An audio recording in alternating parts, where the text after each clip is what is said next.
네, 수요 강독 시작하겠습니다.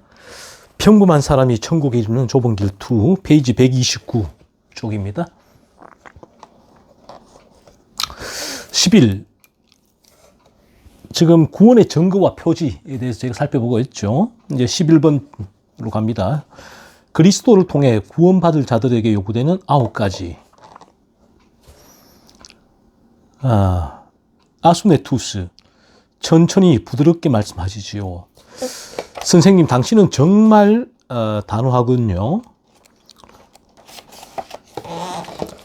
부드러운 불이 좋은 메가를 만든다는 말이 있지 않습니까? 우리는 공로가 아니라 자비로 구원받아야 한다는 것을 당신도 알고 있기를 바랍니다. 만약 내가 모든 것을 스스로 해야 한다면 그리스도는 무엇을 위해 존재하겠습니까? 내가 할 수 없는 것을 그분이 해 주실 것이라고 희망합니다.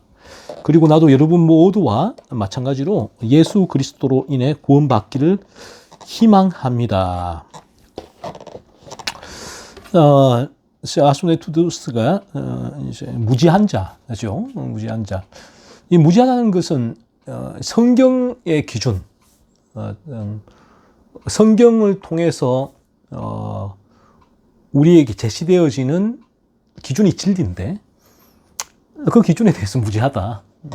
자기 생각, 또 성경을 자의적으로 해석하는 사람을 아수네투스다라고 보면 될 것 같아요. 그래서 이 부분만 본다면 아수네투스가 아주 이제 딱히 틀린 말을 한 것 같지가 않아요. 근데 우리가 앞에서 쭉 아수네투스의 말을 들어보면 알겠지만 아수네투스가 이 말을 통해서 의도하고 있는 아수네투스의 본심이 이제 있어요. 그 본심은 불신앙적인 본심 속에서 이제 아수네투스는 이런 얘기를 하죠. 이런 아수네투스에게 믿음과 예수 그리스도는 자신의 불신앙, 불경건을 정당화하는 통로로 사용하고 있다라는 것입니다. 테오로구스, 이제 당신이 무슨 의도로 말하는지 알겠군요. 당신은 그리스도를 당신의 죄를 덮는 외투로 삼으려 하는군요. 은혜를 넘치게 하려고 죄를 짓겠다는 겁니까? 당신은 거리낌없이 죄를 짓고 모든 것을 그리스도의 책임으로 돌리려 하는군요. 내가 아무리 죄를 지어도 삶 가운데 죄 가운데 있어도 그리스도로 믿음으로 구원 얻는다. 그리스도께서 이 모든 죄를 덮어주실 것이다. 나를 구원해 주실 것이다. 지금 아수네투스는 이 말을 하고 있는 거예요. 내가 그리스도를 믿기 전에도 이 죄의 지배 가운데 있다. 죄로 인한 아픔이 일어나지 않아도 죄의 각성이죠. 어떻게 하면 이 죄에서 벗어날 수 있을까라는 회개죠. 율법적인 회개가 일어나지 않아도 예수만 믿으면 구원 얻지 않느냐.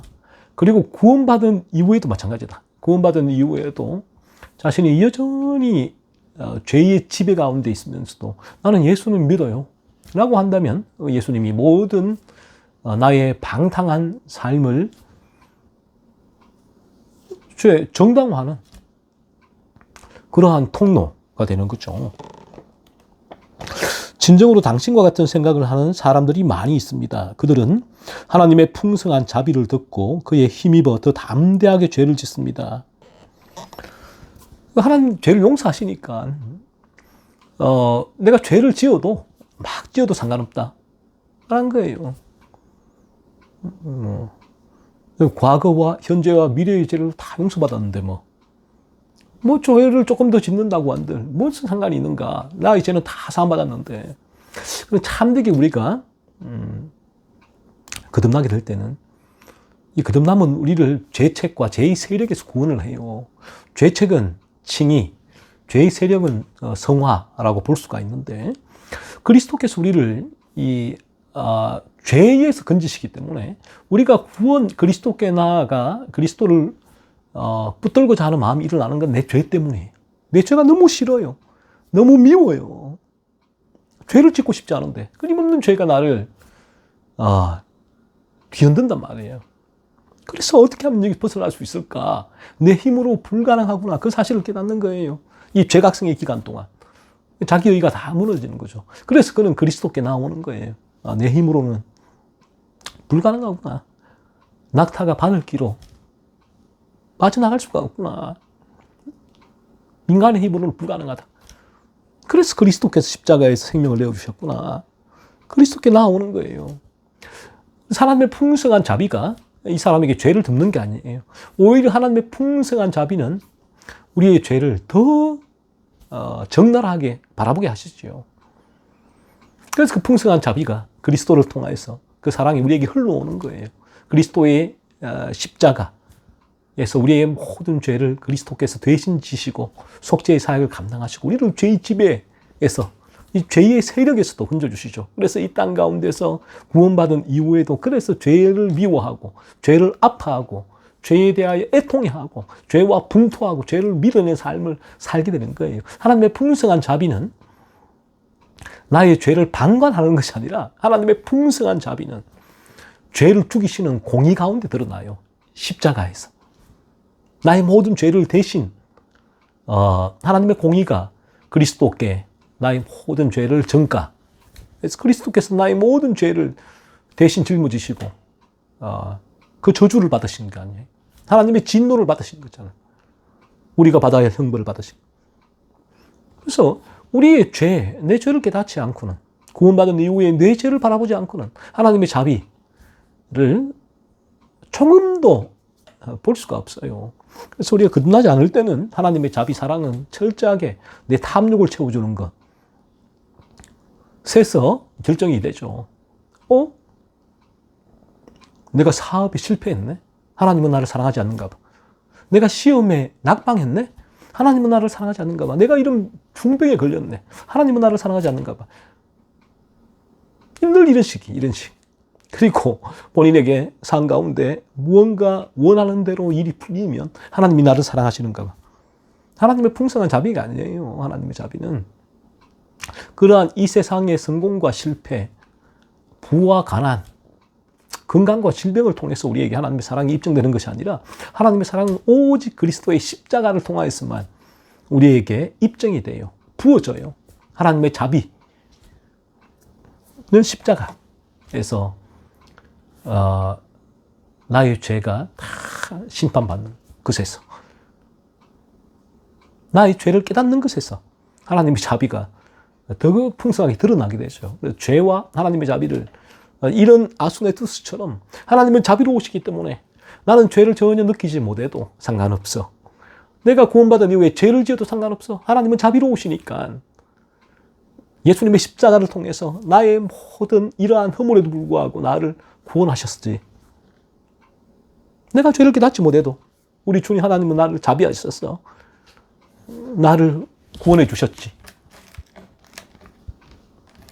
구원받은 이후에도 하나님은 자비로우시기 때문에 과거와 현재, 미래의 모든 죄가 사함받았기 때문에 내가 어떠한 죄를 지어도 상관없어. 죄에 대해서 전혀 어떠한 아픔이 일어나지도 않는데 죄 유혹이 올라왔을 때 애통하지도 않는데 죄와 분투하지도 않는데 이렇게 자기 자신을 정당화, 합리화시키고 있는 거예요. 죄 가운데 사는 탐욕스러운 자신의 삶을. 그들은 하나님의 풍성한 자비를 듣고 그에 힘입어 더 담대하게 죄를 짓습니다. 더 담대하게 죄를 짓는다. 왜? 이런 이유 때문에.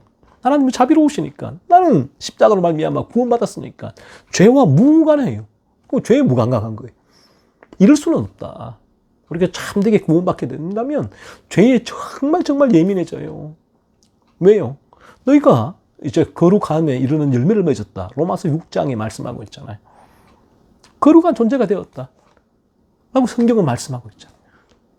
이제는 죄를 죽이는 삶을 살라. 라고 성경은 우리에게 말씀하고 있잖아요. 열매로 알리라. 주님은 말씀하고 있잖아요.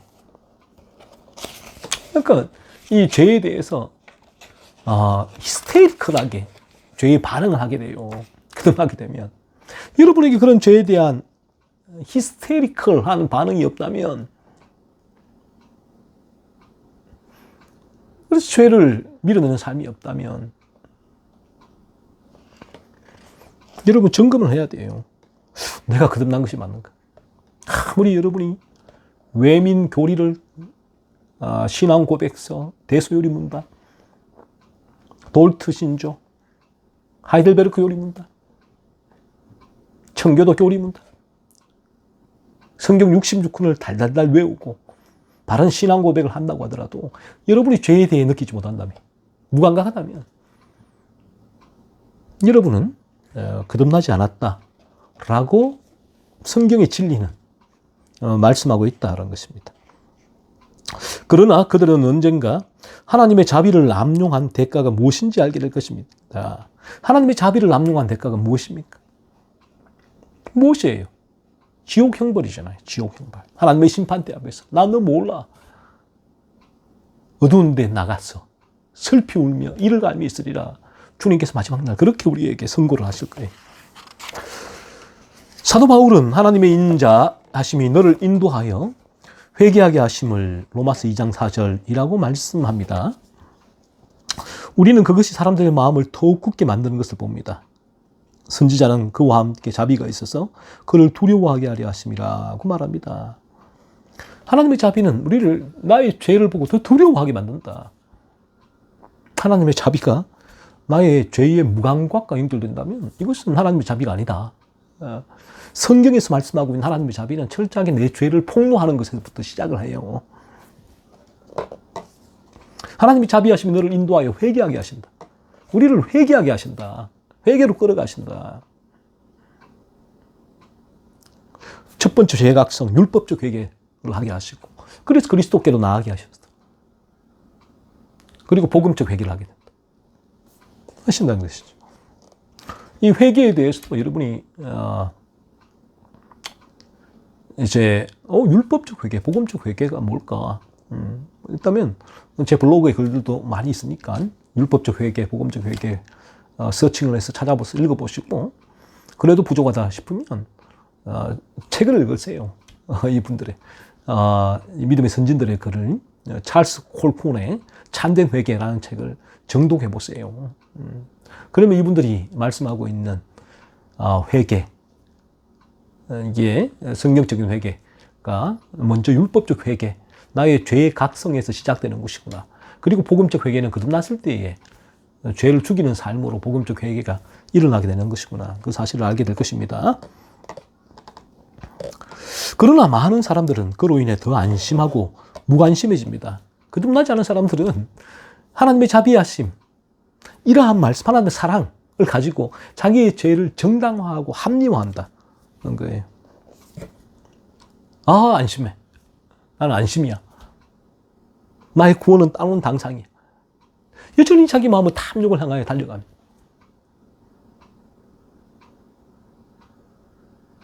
사람을 향한 조그만 일에도 온 미움이 일어나면 하나님의 이 계명, 말씀, 거룩하라는 계명 앞에 조금 더 순종하지 못하면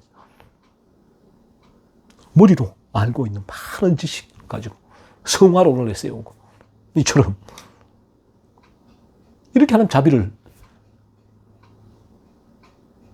남용한다.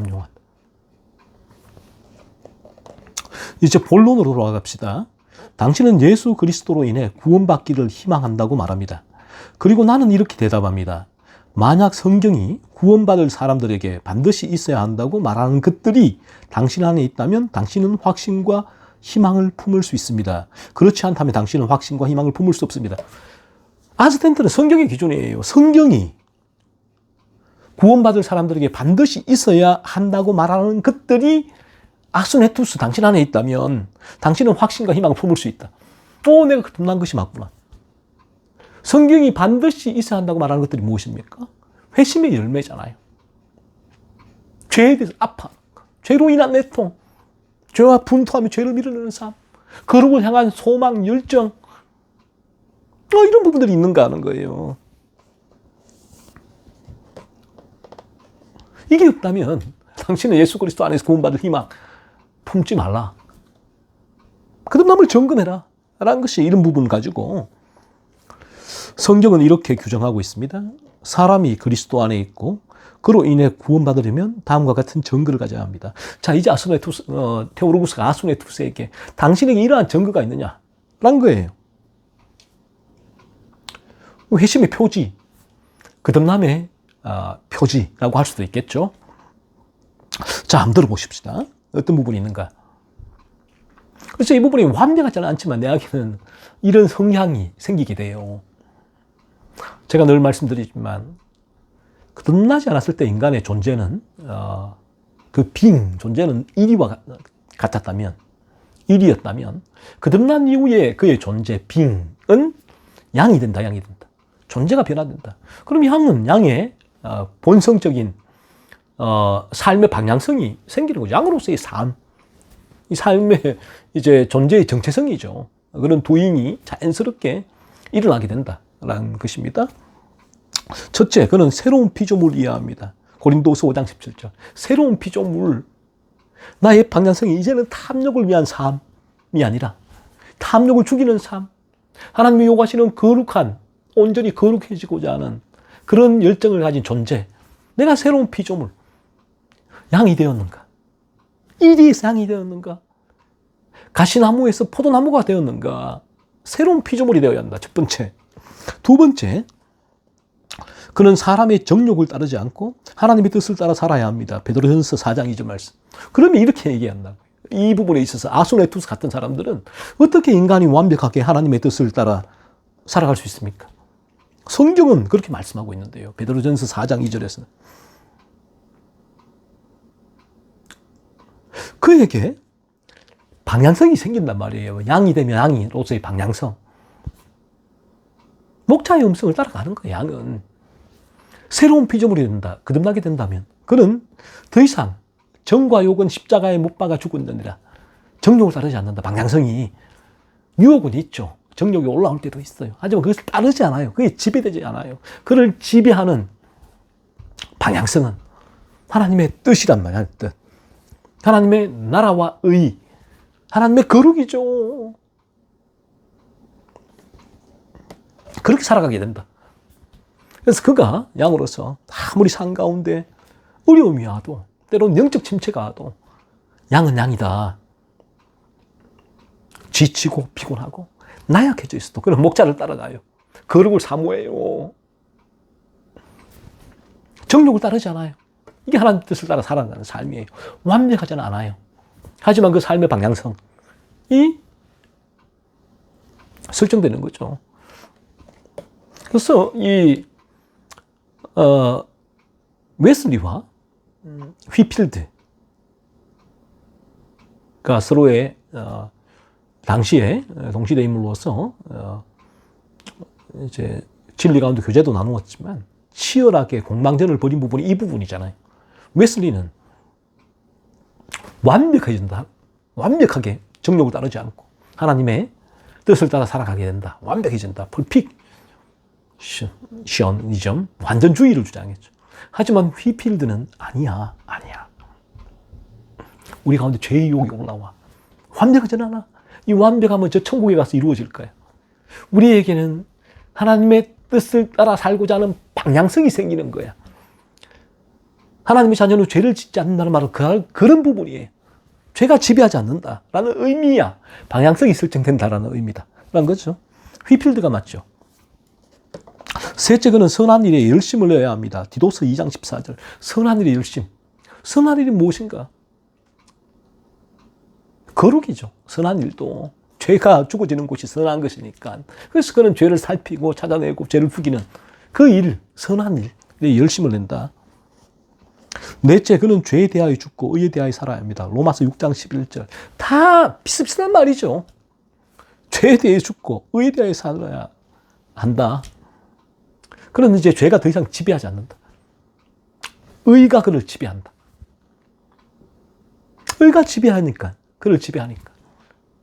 여전히 불완전함이 있지만 그 지배하는 의가 의를 계속 사모하게 한다. 먼저 그 나라와 의를 구하게 한다라는 거예요. 다섯째, 그는 거룩하고 흠이 없어야 합니다. 골로새서 1장 12절 말씀. 그는 거룩하고 흠이 없는 존재다. 라는 거예요.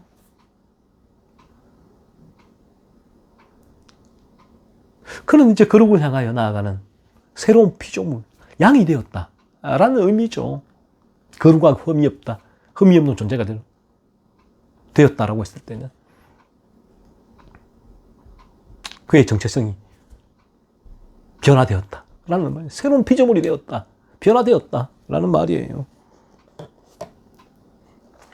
그래서 이 성화를 매튜 헨리 같은 경우에는 결정적인 성화로 얘기를 합니다. 라일 같은 경우에는 점진적인 성화, 대부분이 점진적인 성화를 말하고 있지만 매튜 헨리는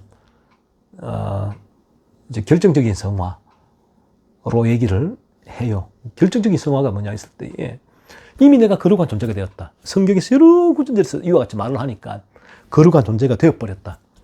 라고 하고, 그리고 라일과 같은 이제 많은 또 수의 청교도들은 이 성화가 매튜 헨리는 이미 이루어져 버렸다. 우리 안에. 완전하게. 하지만 결정적이다.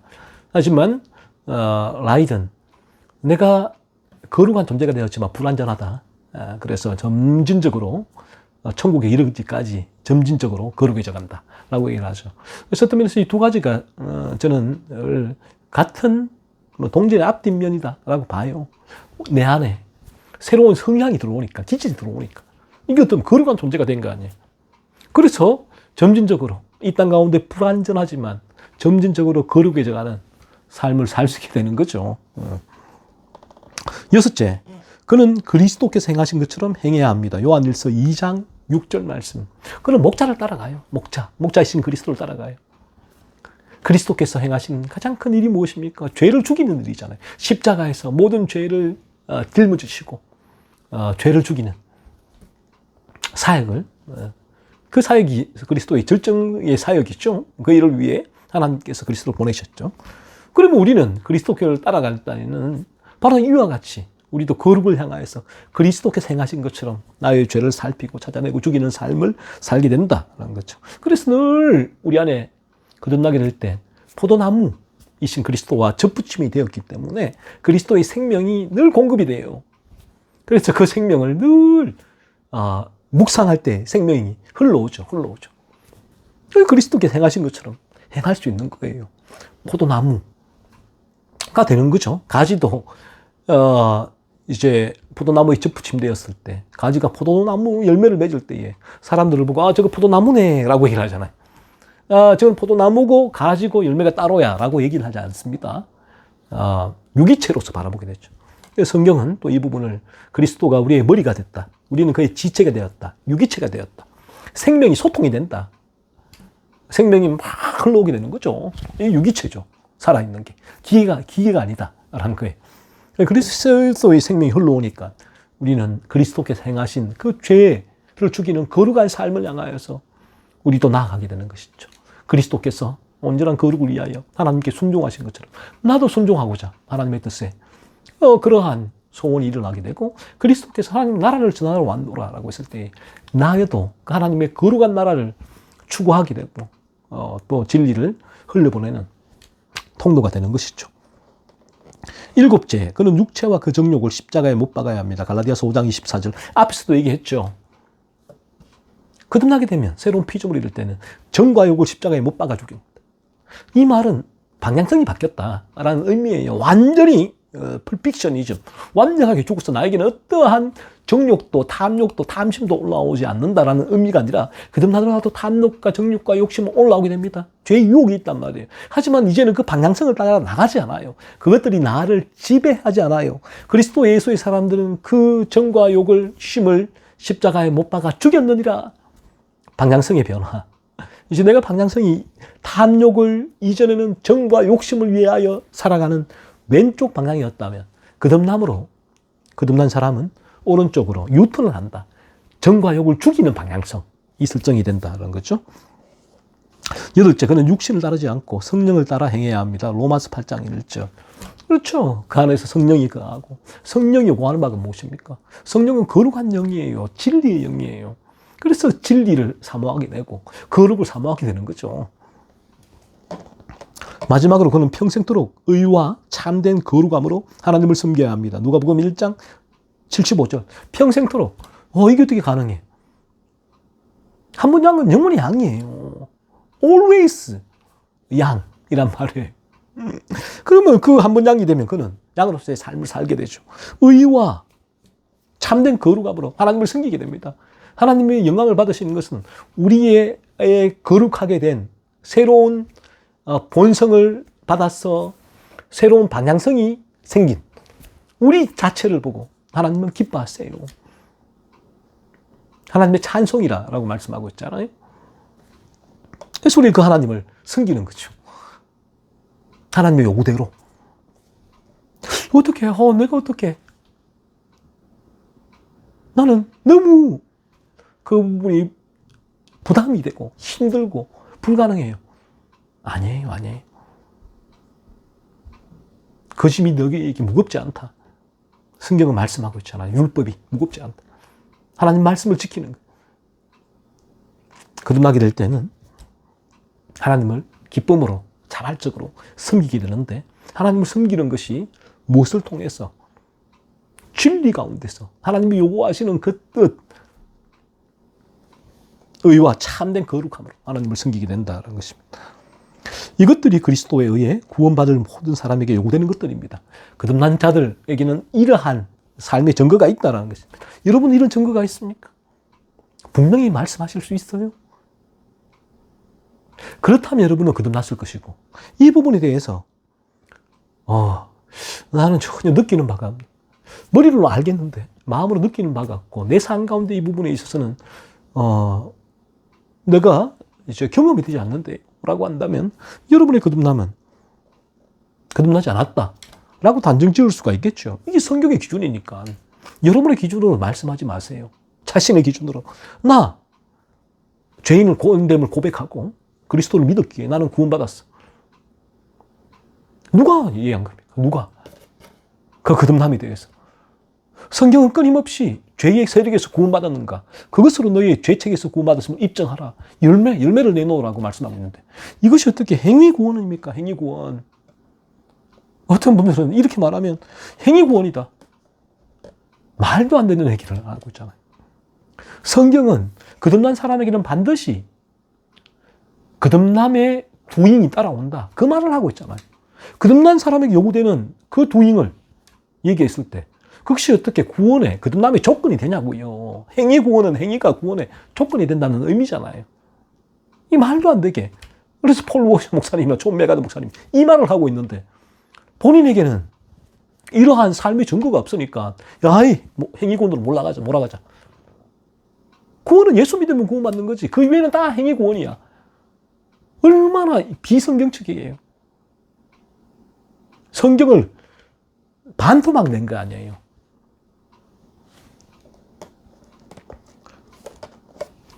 테오르고스의 말을 들어보세요. 똑같이 말하잖아요. 이 아스덴트가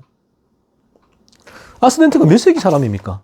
도대체 1553년도에 태어났으니까 16세기 사람이잖아요. 진리가 변함없기 때문에 똑같은 얘기를 하는 게 똑같은 얘기를. 청기도의 글을 읽어보세요. 16세기, 17세기 똑같은. 왜? 우리가 그들에게 진리를 통해 배웠으니까. 진리는 변함이 없으니까. 똑같죠.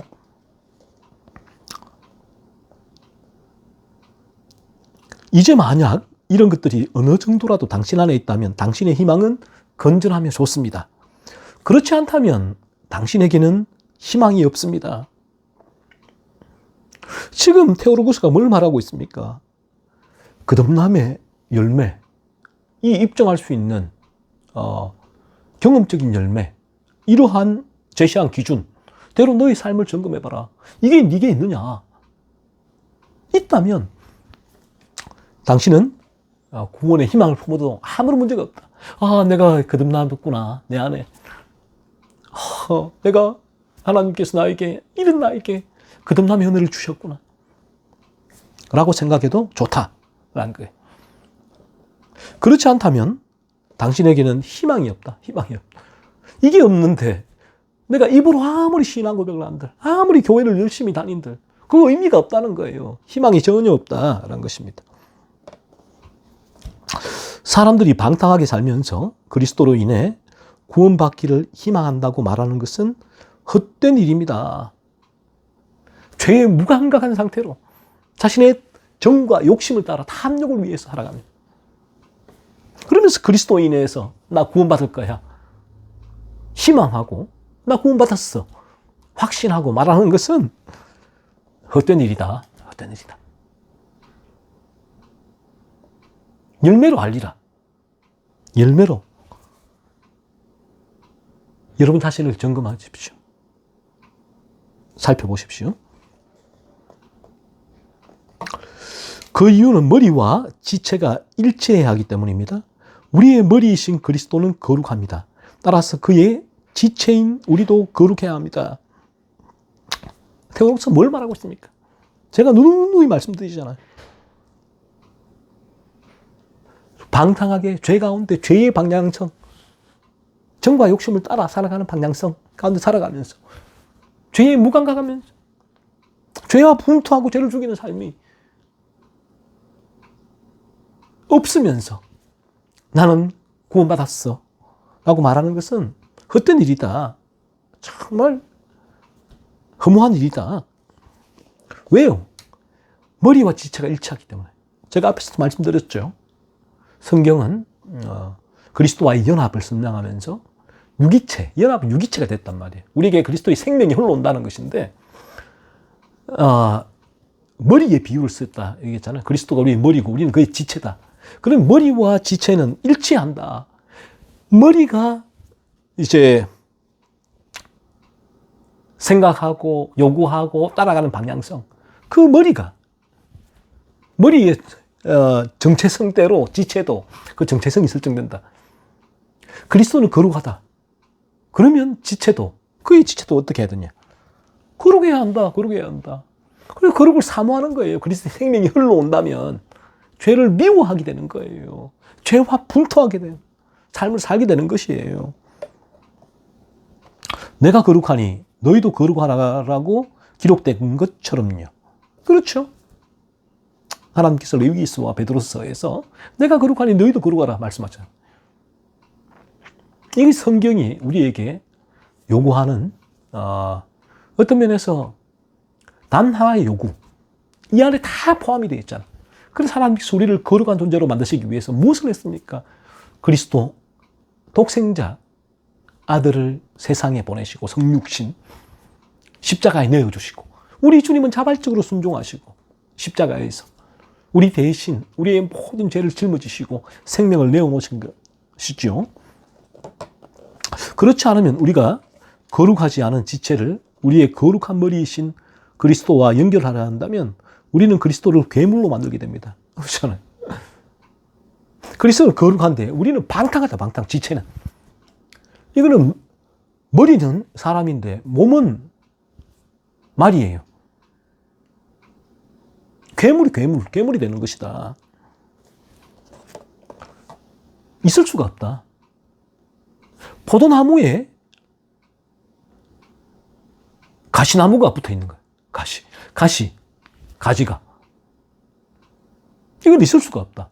이 포도나무에 가시가 난다면 이 포도나무는 도대체 어떤 존재입니까? 있을 수 없다.